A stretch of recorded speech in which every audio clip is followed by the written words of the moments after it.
Hello, hello, hello, hello. Welcome back to the Connected Wellness Podcast. I'm Rachel Ann. I'm here with Marianne and a very lovely special guest who we'll introduce in just a moment. And we are all so passionate about wellness.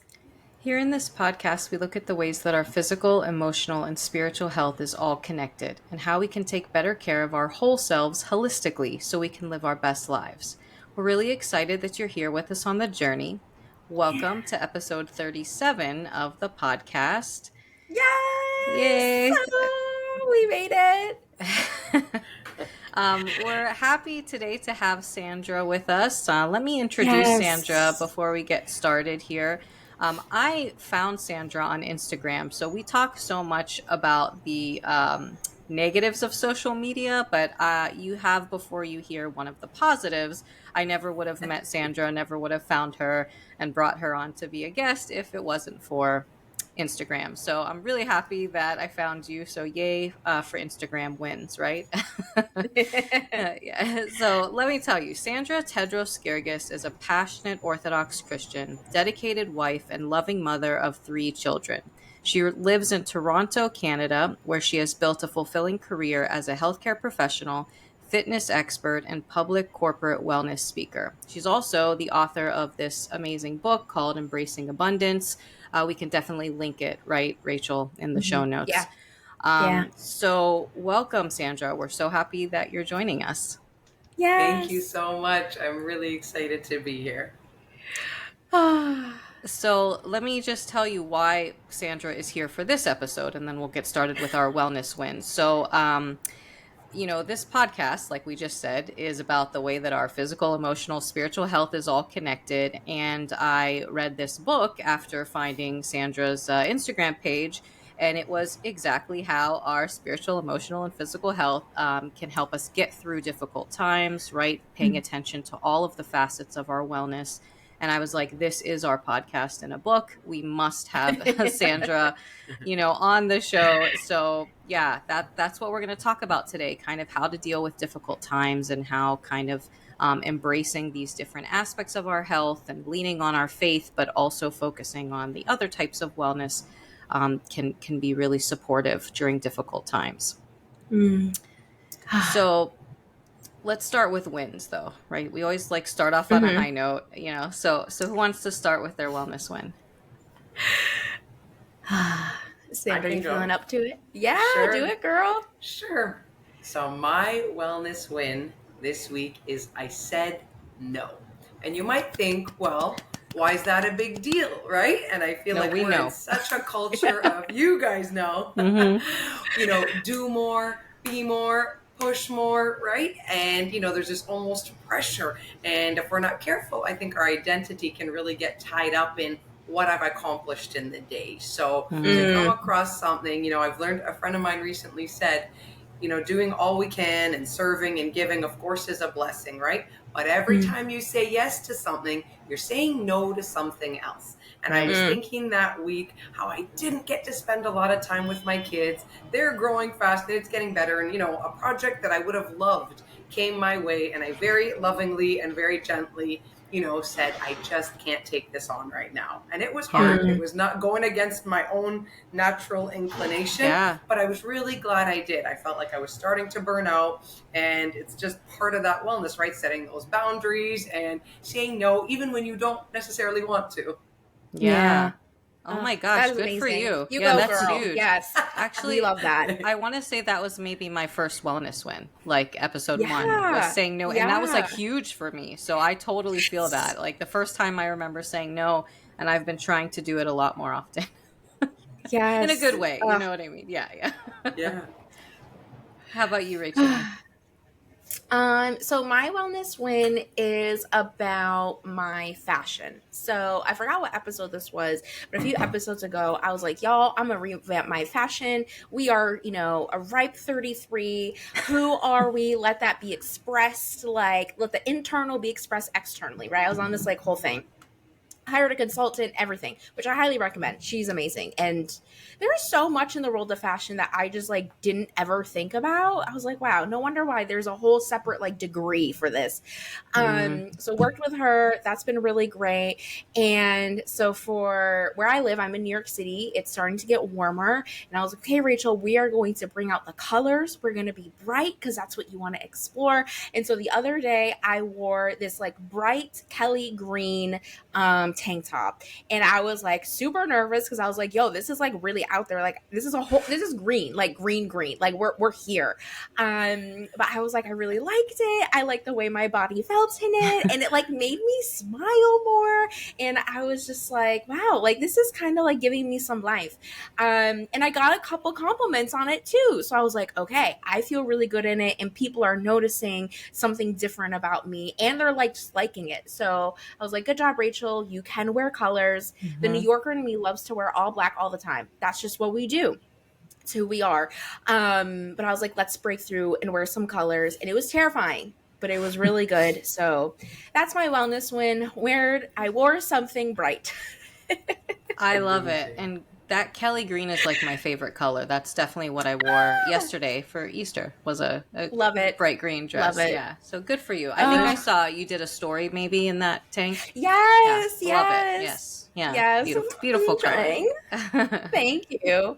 There's that whole concept of dopamine dressing, right? Where you dress in what feels good, and then you know that's reflected on everything, right? Your day to day, how you move, because you didn't just grab what was comfortable versus I feel good in this, right? Or I love this color. Yeah. Stepping out of your comfort zone. That's really great. I like it. Thanks, girl. Bring it in the science. Yes, Sandra. Tell me the science behind my clothes. Like I was just going for looking cute. Anything. Yes. Oh, we love actually, that. Yeah, we're all about is that. What we do here. This is what we do. If you talk about neuroplasticity, extra 20 points for you. Yeah, that's one of our favorite topics. How about you, Marianne? What's your wellness win? So basically, it's that I cut the grass, but I can probably expand on that. So normally, my husband cuts the grass. We live in a nice suburban area. We have to cut the grass regularly. I used to do it for my parents all the time, but I haven't done it. He has this like fancy electric machine that I've never used before. He kept saying, I need to cut the grass. I need to cut the grass. And he just wasn't having time. And it's like getting taller and taller. And, the weather has to be just right and whatever. So one day I was home. He was not. The weather was perfect. And I was like, you know what? I kind of want to cut the grass. I want to do this for him. So I go down. I like pull out the thing. And I'm like, I have no idea how to even like start this thing. Like I've never looked at this lawnmower in my life. So the win is that I like persisted, I like problem solved. I went like a little bit out of my comfort zone.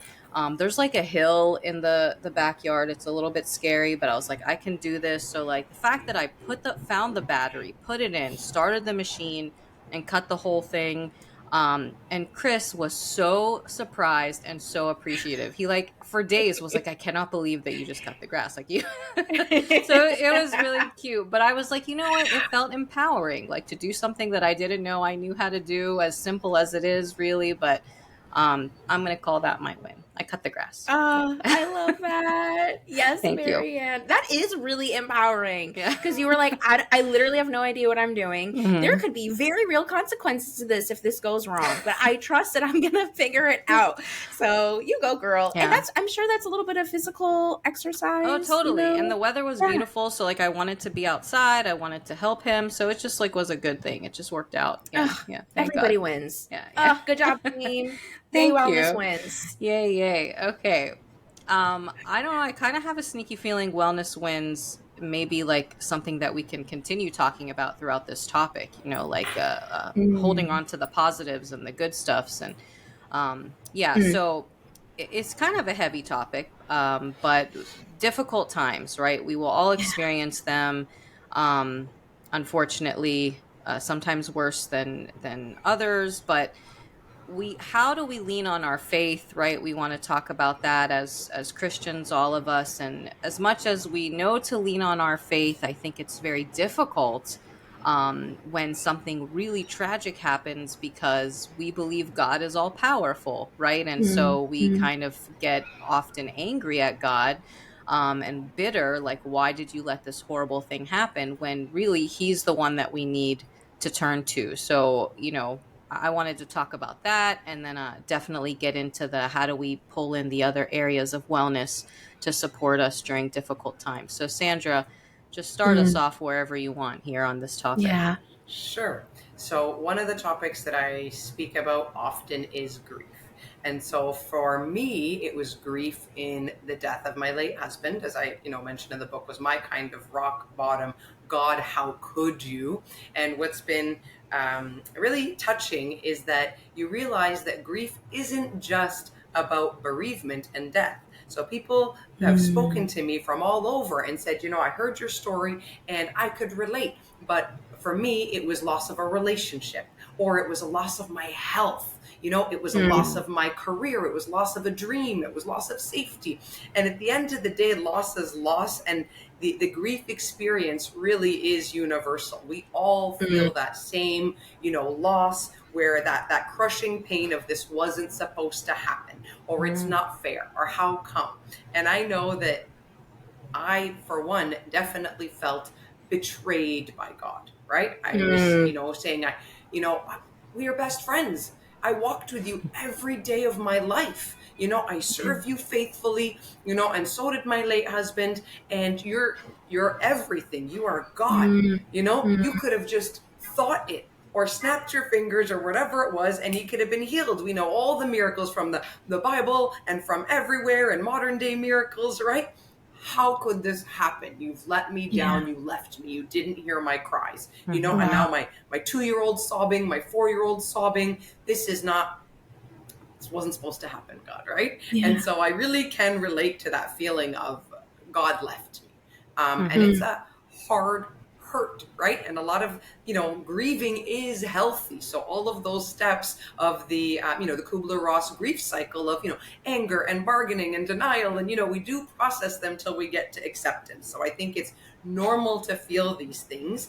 mhm, But at some point, I realized I couldn't do it without God. I actually just Mm. couldn't. I may think I'm superwoman on some days, but there are just some things that really bring that to light, right? You are like, I am nothing and I can do nothing without Christ. Number one. And number two, I felt him crying beside me, right? I was like, Mm. Jesus wept.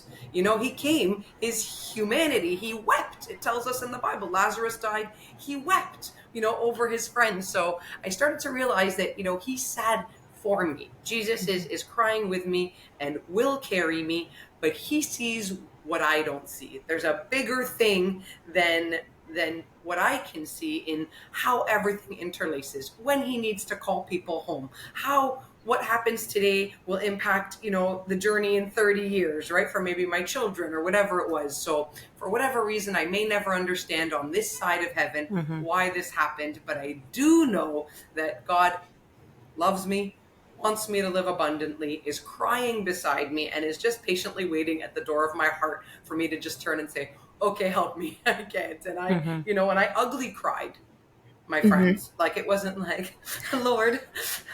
It was hard, ugly cry sobs of Yeah. like, please help me. And what was Mm. amazing is it's not like overnight I was like, I'm not mad anymore, right? I mhm, was still hurt, and it took some healing of our relationship, my faith relationship, but I Mm. felt comfort. I really feel Mm. like at the end of the day, the faith was the only thing out of everything that I did that gave me this incredible peace eventually. And then, of Mm. course, as we had touched on, was the wellness products. And a lot of times people will tell me, they'll come to my group fitness class, or if I was doing personal training, they'll say, like, what does working out have to do with your faith, right? And I'll say, well, everything. God gave us these able bodies for us to glorify him with. How am Yeah. I going to serve others or do his work if I'm not taking care of myself physically, mhm, emotionally, and mentally, right? So Mm. Mm. all of those little pieces. Your gut health is linked to your mental health, socializing with people, getting fresh Yeah. air. I heard that in Japan, for certain mood conditions, they prescribe forest therapy. And that makes mhm, so much sense to me, getting outdoors and just being in the forest without your phone, without anything.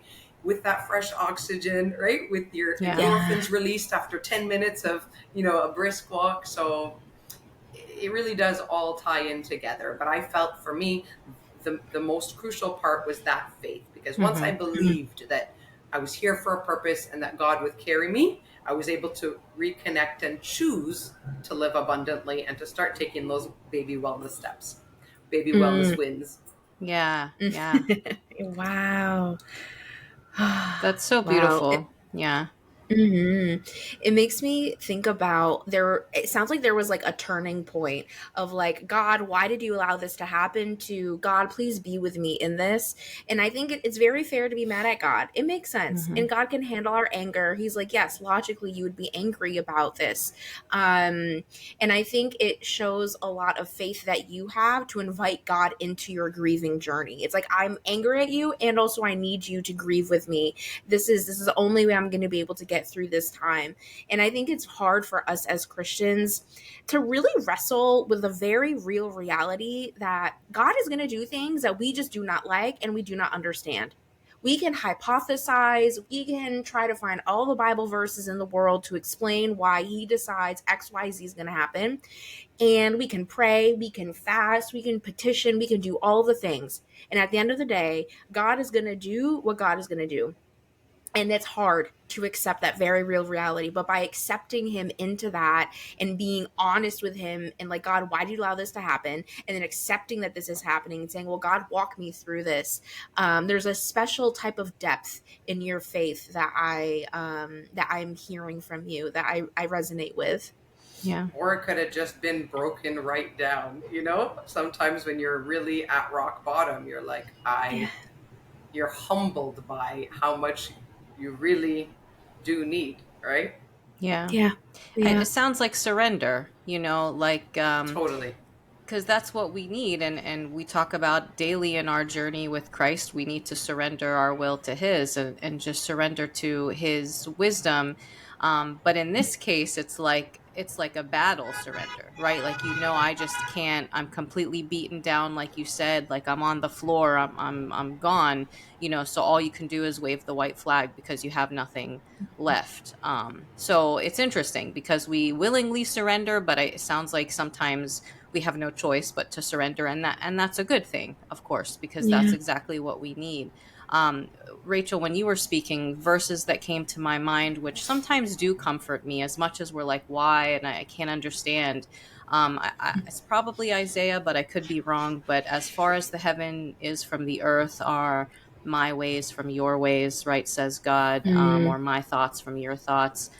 So just that idea that, yes, I am never going to understand, right? But if I believe that mm, God is God and God is everything and good, right? God is good all of the time. That's the key thing. And I don't know if we've talked about this, but good in a way that we don't really, when we say good, it means like happy things and comfortable things and things that like the world says is good. But God being good is a completely different kind of good. It's, for our ultimate good. God's goodness yeah. is me being in heaven with him, is my soul being Mm, with him forever, right? And that has nothing to do with how comfortable I am, how little I suffer here on earth. So that it's tough. It's so tough to swallow. I can't even imagine. But so that surrender piece is really hitting me now. And if I can learn to mm, surrender now, maybe I don't need to hit the bottom before I can finally let him just kind of be like, okay, it's you, God, like you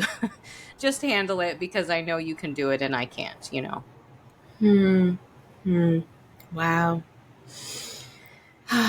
Okay, so I mean, I know it's different for everyone, so I can't ask how long did it take, right, to go from this ugly crying to the peace. But maybe what was there any little things in your life that kind of nudged you in that direction, or people in your life, like as a way to support others, that kind of helped you start to take care of yourself, start to lean into the faith, like. What can we Mm, do for our friends, our loved ones going through stuff? mm, Yeah, so community plays a big part. In training, we did this. So in Ontario or in the GTA where I am, there's something called CAMH, the Center of Addiction and Mental Health. And one of the training modules I once did, It was called Assist, and it was basically intervening or being coached on how to intervene when someone was contemplating suicide. So if you're ever in that Mm-hmm. situation, someone's on the phone, something's happening, I'm on a bridge, I have this, whatever it is, what can you say until, help arrives, or, to talk that person down? And the main thing they said, the biggest protective factor was, can you guess? Community. Mm-hmm. And they said, if you're able in conversation to pull out that, hey, they've got a bowling league, or they meet with friends at Tim Hortons, or they're part of a church community, or whatever Mm-hmm. it was, any kind of community. And it's heartbreaking. I can't tell you how many times patients will come in and they'll have, a procedure or something, and they won't have one person that they feel they can call to pick them up or drive them. Right. And so for some Mm-hmm. people that come from places where there's big family and there's big everything, that's really heartbreaking to imagine. Like, not one person, not a neighbor, not a colleague. And Mm-hmm. the problem is, once you start to feel down and isolated, you can withdraw more and more and more. So I guess the one thing that's important is to try to stay connected. That doesn't mean that we're telling people you have to have a million friends and, go everywhere, especially if you're an introvert and you want to stay home with your book. I feel you. I feel you. That's how I regenerate myself. But it is important that you try to plug in somewhere, right? Is there any kind of group? Is there any kind of community, whether it's a community center, a fitness class, a church community? And so I felt that was one of the things that truly carried me the most. And even though Mm-hmm. there was phases where I was like, I don't want to go out, I don't want to talk to anybody, I don't want to do anything, I knew that the minute I was okay to do that, that they were there. And the Mm-hmm. one piece of advice that I often will give if I'm giving specifically a grief talk to the attendees, and they'll say, well, the question always comes up, how do I support someone who's, gone through a loss or done something? And my Yeah. recommendation is always set a reminder on your phone or on your calendar to check in with them, 3 to 4 weeks after the event, and then a repeat like monthly or something. And, and they said, why? And they said, well, when something first happens and it's fresh, everyone comes out, which is amazing, right? But a lot of times you're still in shock, you're still frozen, you're very numb, right? And then, of Mm-hmm. course, all of those people after a couple of days go back to their lives, and as they should. The world goes Yeah. on, right? But what happens when you start to come out of that numbness and that pain, that reality is really setting in? It's easy to feel alone when there's nobody still there. But just a message Yeah. where, there's a couple of people that would send me like a heart emoji, right? Or like a hug emoji. Didn't have to be eloquent, right? Or, Mm-hmm. hey, Bible verse, or hey, want to go for coffee? I'm here, want to chat. Like, these are Mm-hmm. things, if you imagine, these take what, 5 seconds? Mm-hmm. Not even, right, to do, but they were really impactful, because then I constantly felt like there's people there. And of course, my family was amazing. They were always there, respecting my space, but ready to jump in. And so I feel like that's a real winning piece for us, to be those people for others, but also to reach out and to know how to Yeah. ask for help, and that it's okay when you're struggling. Like, hey, I'm struggling. Can we go for coffee? Can you come over? Can we talk for a minute? Yeah. Mm-hmm. Yeah, I think I remember, I want to say in the book you mentioned like how sometimes it's just the presence. Like you might go for coffee, and I tell me if I'm wrong, I'm sorry if I'm misremembering it, that you said like, hey, I don't really want to talk about it. Like I don't really want to talk right now, but I just kind of want to sit with you. Right. And that's exactly right. Yeah, and I think that's huge because it also takes the onus off of me. Like, I don't know the right things to say, right? But I love you and I want to be there for you. So, I'm here, like, for however you want. You want to talk, you want to cry, great. You want to sit and drink coffee silently, great. Like, whatever it is that you want. So, I love that you were able to express what you needed. I mean, that's huge. And, Mm-hmm. I hope that everyone feels encouraged that there are people who love you so much, right? And just want to be there for you and don't necessarily know how. So we've talked a lot, Rachel Ann, about being vulnerable and being Yeah. able to express our needs to the people around us. So to say, I don't want to talk about it, but can we just like take a walk? Can we just sit together? Maybe even just Yeah. like watch a movie. Like we don't have to say a thing. I just like want your presence next to me. Yeah. Like that's huge. Yeah. It's Yeah. exactly as you said. A lot of times people have said to me, but I'm nervous to say that. Don't I sound like I'm being too demanding or too picky? Like I want to go to a coffee shop, I want to sit quietly and whatever. But it's exactly as you said. I think it's actually the opposite. You're sharing in a vulnerable, kind way. You're not giving demands, right? Yeah. You're just saying, this is what I feel like would really help me today. Are you down for this, right? And then a lot of the times you'll be surprised, but the person, exactly as Miranda said, is relieved, right? They're like, sweet, because I want to come and I'm like, do I ask? Do I not ask? Do I, do I pretend like nothing happened, or is that insensitive? Do I bring it up and they start crying? So I feel like you're helping everybody by just saying, this is what would help me if that's cool with you. Do you have 15 minutes? Do you have 20? And then everybody comes into it. And then you've also set the precedence that it's okay to talk about it. There's no showing up and pretending like you know what's up, right? You've already set the onus, like, chat with me. This is where I'm feeling. And then that way the person will meet up with you and say, hey, is this okay? How you feeling? Is this cool? And it's beautiful. Yeah. It makes me think about a question, and I'm curious if this is something you ever experienced in your journey, Sandra, where if there was a moment, I don't know if it was like days or weeks or months after, where you started to like feel kind of like moments of happiness or joy, and then maybe feeling like bad about it. Because I don't know, something that I was thinking about is starting to understand what life is going to be like without the presence of this person, this thing, this dream. And then you're like, okay, once you accept it, maybe you start feeling your feelings will open up, and you can start to feel other feelings besides that heavy grief. So I'm curious if you have thoughts on that, like how to manage different emotions when they come up during the grieving process.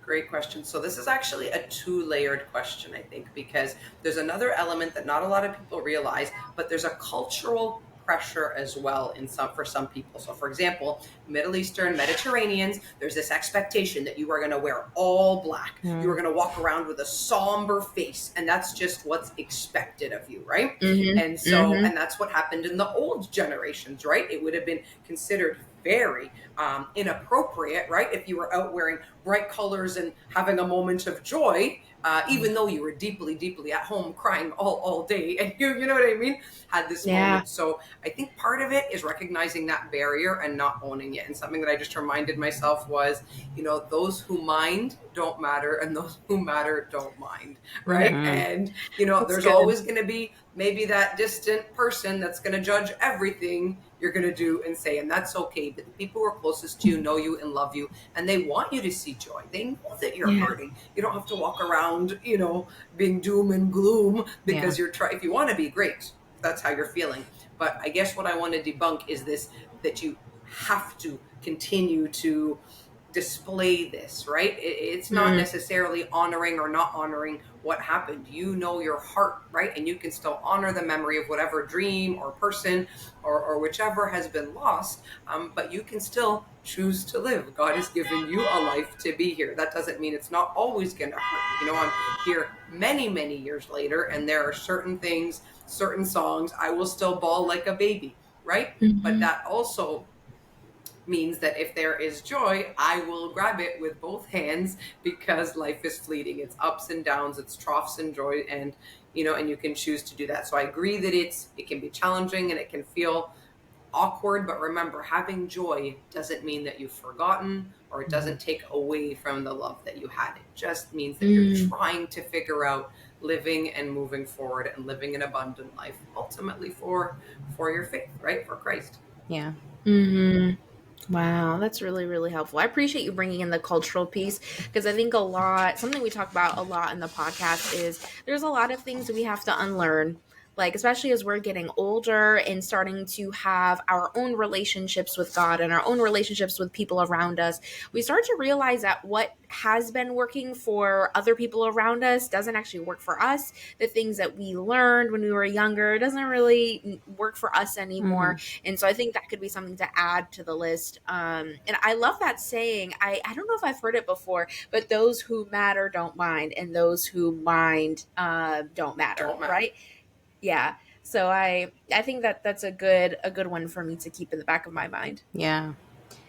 Yeah, I want to ask about this like self-care piece and the physical wellness, and I think it can be so hard in the depth of the despair and in those worst moments, like to just get the energy, to take care of yourself, right? To make a decent meal, to get out and exercise, to make the phone call and say, hey, I need some help. So how do you start if you're in that like lowest point? You're trying, you're praying, you're reaching out to God, but like, is there like what's the very first thing you could do to like start yourself taking care of yourself again? Yeah, so I think if it's too daunting to start, then the first step is too big. It needs to be chunked, it needs to be broken down, right? So a lot of times people will say to me, oh, I know I should work out, but burpees, right? And I'm like, burpees?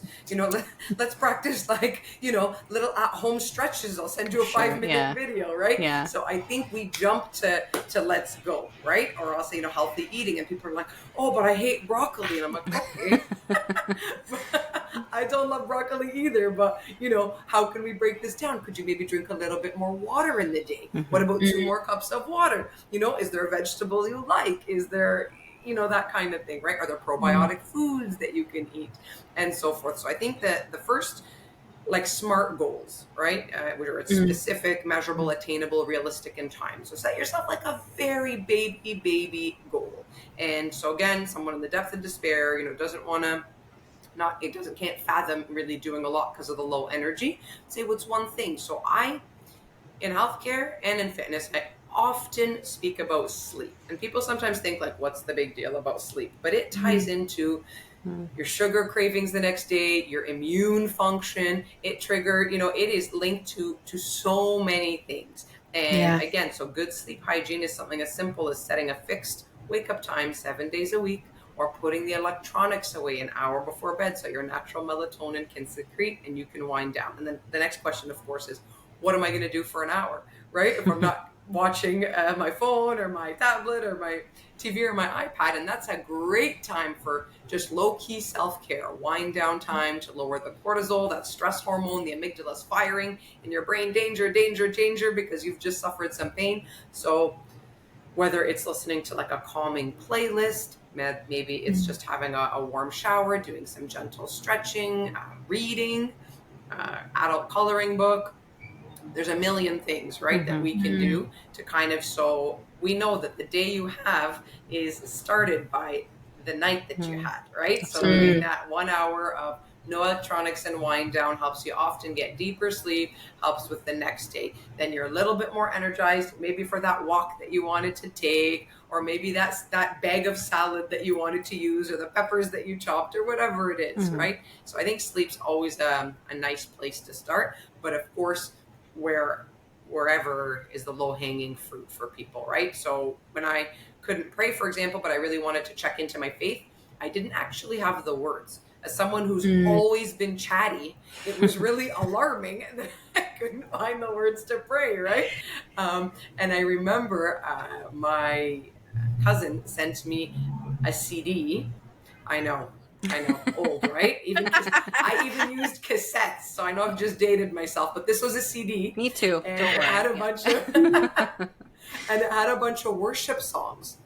And there's this angsty song. I can't listen to it today without crying, and my kids still remember it. But we went to the Jeremy Camp concert and we rocked out to it, and we really love "He Knows."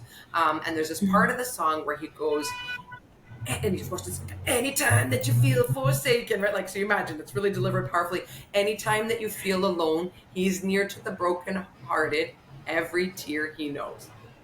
And it goes on. And there was another one by this artist, Danny Goki, and it's Tell Your Heart to Beat Again. And I don't know why. They're just generic in terms of the pain. Like the artist doesn't sing what it is or whatever, but just kind of like, God feels your pain, tell your heart to beat again. And then would you believe later, like years later, someone sent me something about both of them and said, did you know that both of them lost a spouse or like a fiance or something? And I was like, no way. So I don't know if there's something deep in like the pain or whatever that, that I felt heard, but there's something powerful about, having the words that your heart can't find, right? And then being like, yes. And I remember like running on the treadmill and, crying to it and listening to it in the car and whatnot. But I find that that's an easy way, to kind of, if you're gently stretching and you're listening to some worship and you've got dim lights, like that's like that is a cluster of goodness Yeah. and self-care. I love it. Wow. I love the playlist idea. I have it makes me chuckle. I have a playlist of like different Christian songs for different moods. So I have one that's like hype with Jesus if it's very like high energy and like moving around, and I have another one that's like blah with Jesus. Like if you're just feeling low or something, it tends to be songs that are a little bit lower energy. It tends to be songs like God, where are you? Mm-hmm. And so I think that's a really great way to like have the words without you having to come up with the words. And that's why I also like liturgical prayers sometimes. I'm like, oh, the bay is right here, the words are here. I'm not in the mood or in the space to come up with something on my own. I'll go with this book, I'll go with a Bible verse, I'll go with a prayer that I read online. If you can't come up with the words, that's okay. There's many different ways you can find the words for you. Yeah.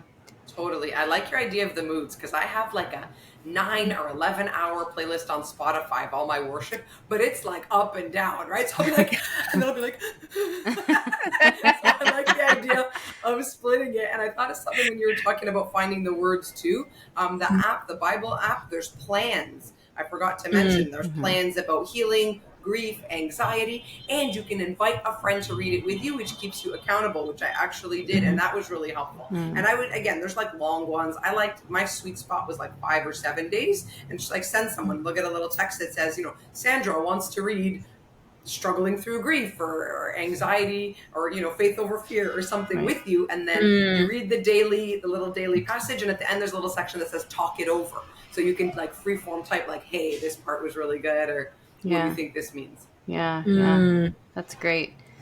So I read this memoir, someone with, I think, depression, and this really stuck with me. What we were saying, you said like break it down into smaller goals.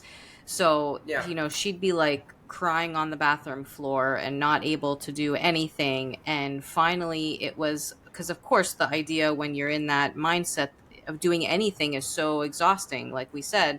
So she just got herself to say, okay, what is one good thing that I could do? What is the next thing, that I could do?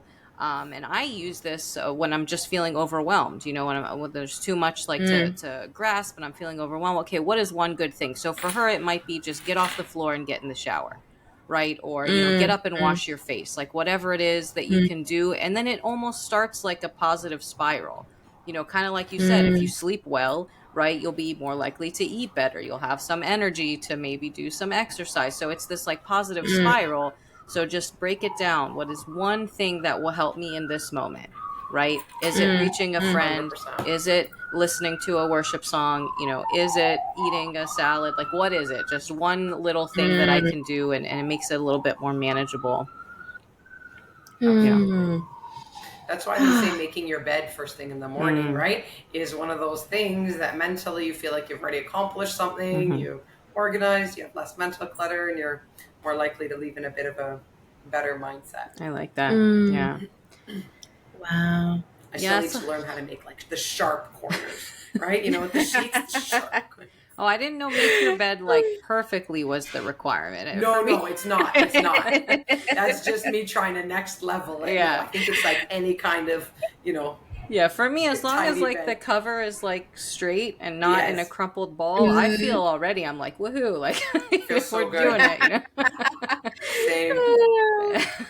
Same. I mean, that's a lot of really good stuff, I think, to start. I mean, I know everybody's journey is different, right? So what you needed and I think what worked for you might not be exactly what somebody else needs, but these tips of course, the social support is a huge one, and not being afraid to just ask for what you need.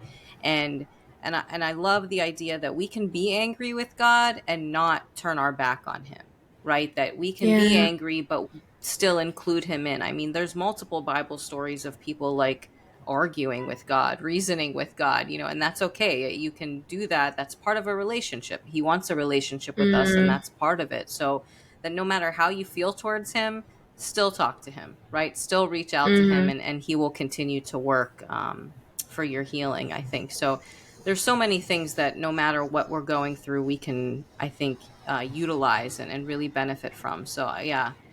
Do you have any last minute like tips or takeaways for people? Yeah, so I think it's important for us to just understand from a physiological standpoint what's happening, right? So when we're, Mm-hmm. even if people are not grieving or lost or sad, we are in the time or the society where people have more anxiety, more depression, more insomnia than ever, right? And what happens is we're kind of stuck in that fight, flight, or freeze. And that's sort of that high cortisol, that abdominal weight gain, that insomnia, those racing thoughts, and so forth. So the one wellness win that can be easy to remember is, the opposite of fight or freeze is the rest and digest. And that's our parasympathetic nervous system. So Mm-hmm. that vagus nerve, right? If we remember, it runs through three places. It runs through the throat, runs through the diaphragm, and runs through the gut. So if you choose any simple wellness thing, of course, encompassing it within your faith, you can target any of these areas. So the throat, for example, that's why humming, singing, that's why these things are very, very good for our wellness. They can really help us feel good.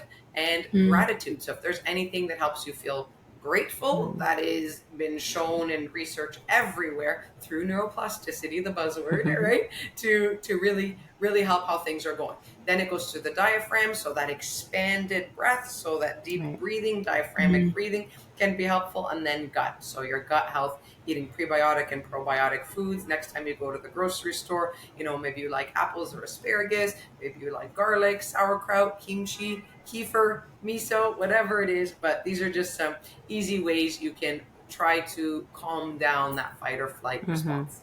Yeah. Mm-hmm. I love it. And if anyone's interested in more on that, we did have an episode on somatic therapy. We talked a lot about vagal nerve stimulation, and I remember she mentioned singing. Yeah, Yeah. as one of the things, which that was a new one for me. Yeah, so that's good. So that playlist that whatever you have, just sing along with it. That's like double good, the words and the And you don't have to sing well, yeah. right? You can sound like a giant hyena like me and still get the benefits. Absolutely. Yeah. Oh, That's great. wow. Thank you. Thank you, Sandra, for sharing like all of that. I Thank think you. what's really something that's a takeaway for me with the physiological that you just mentioned is that truly everything we experience as human beings, it's connected. Our mind, it connects to our body, it connects to our soul. Mm-hmm. So how we're thinking, feeling, all of that is going to impact what's happening internally, and what's happening internally is going to impact how we externalize and how we show up in the world. So those are like small ways that are manageable and can really make a big difference. It's small but makes a really big difference. And so I'm so grateful that you came today to share all of this with us. Sandra, if you don't know, she does all of the things. So fitness, wellness. I think she's one of the smartest people I probably have ever met in my life. Just looking at her website, I was like, wow, this is amazing. And so, Sandra, if people are interested in connecting with you, are there places where they can find you online? Yeah, so on Instagram, where Marianne and I had initially met, is where I post the most wellness content. And if people Okay. ever want to know about something, they send me a message. Hey, can you do one about it's recipes, it's fitness, it's everything. That's at STG_wellness. And then I do a lot of talks. So for wherever, companies, groups, church groups, whatever it is, they can find that on my website as well. And that's stgwellness.ca. And I think you guys have that in the notes as well for both of those, right? Yeah. Yeah, absolutely. We'll include all of that in the notes. So there are so many ways you can get connected with a wonderful Sandra. We'll also put in her book as well. Marianne is a testament that it is wonderful. It was so helpful. And so we highly encourage you to just be in the sphere of Sandra, because something good is Mm-hmm. bound to happen when Absolutely. you are in the sphere of Sandra. You're so If lovely. you yeah, if you want to connect with us, you can find the Connected Wellness Podcast on Instagram. That's where we are on Instagram, Connected Wellness Podcast. If you want to reach out to me specifically, I'm at Real with Rachel Ann. If you want to reach out to Marianne specifically, she's at Wabasaba. We're also on Facebook at Connected Wellness Podcast. If you want to email us, you can email us a topic, some feedback, some ideas, things you want us to do in future episodes. You can email us at connectedwellnesspodcast gmail.com. All of that is linked below, so no need to memorize anything. And thank you again, Sandra, for being Thank here and you. sharing all of this, and being vulnerable with your own story. And how good is God that He walked you through that, and also was like, hey, I need you to share your story with others, because there's a lot of healing and freeing when we share. The Bible talks about, right, people are freed when we share our testimony. It brings glory to God. So thank you so much for saying yes to that scary calling of sharing yourself in this way with us. And Marianne, I'll pass it to you for our goodbye for Yeah, I today. just want to say thanks again to Sandra, yeah, for that beautiful testament of faith that you're sharing with us. So thank you.